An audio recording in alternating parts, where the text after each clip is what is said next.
The world saw Daniel Crawford as a man who had it all: wealth, power, and the kind of success people wrote about in magazines. But inside the walls of his sprawling mansion, his heart carried a wound money couldn't heal. His only daughter, Emily, had been blind since birth, or so he believed. Daniel poured every resource into giving Emily the best life he could. He hired the finest tutors, installed voice-assisted technology, and even built a custom garden with fragrant flowers so she could see through scent and touch. Yet, despite his efforts, a quiet sadness always lingered in her eyes, as though she carried a secret he couldn't touch. It wasn't until Maria, the maid, came into their lives that the truth began to surface. Maria was different from the staff who walked carefully around the Millionaire's rules. She treated Emily not like a fragile porcelain doll, but like a child with a mind and spirit of her own. She laughed with her, played with her, and sometimes whispered stories in the quiet corners of the mansion. One afternoon, as Maria tidied the drawing room, she noticed something peculiar.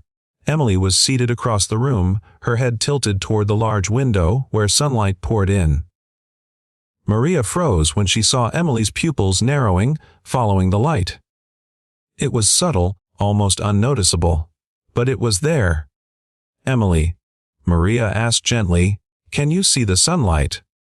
Emily's lips trembled, and for a moment she looked like she wanted to deny it. But then, with tears filling her eyes, she nodded. "Please don't tell my father," she whispered. Maria's heart clenched. "But why, sweetheart?" Emily wiped her cheeks. "Because if he thinks I'm blind, he stays close. He cancels his meetings to read stories to me.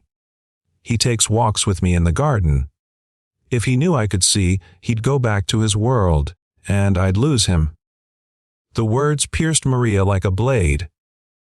Here was a child who could see the world, yet chose the darkness because it was the only way to keep her father's love. That night, Maria lay awake, torn between loyalty to her employer and compassion for the little girl who clung to blindness as her only tether to family. But fate decided for her. A week later, Daniel hosted a lavish gala at the mansion. Guests sparkled in diamonds, the orchestra played, and the chandeliers bathed everything in golden light. Emily, dressed in a soft blue gown, clung to Maria's hand as they entered the ballroom. In the swirl of laughter and clinking glasses, Maria felt Emily stiffen. Her gaze had locked onto something across the room, the dessert table. Emily's eyes widened as she watched a waiter stumble, a tower of crystal glasses about to crash to the floor. Without thinking, Emily cried out, "Watch out!" The room fell silent, every eye turned to her, and Daniel's world stopped spinning.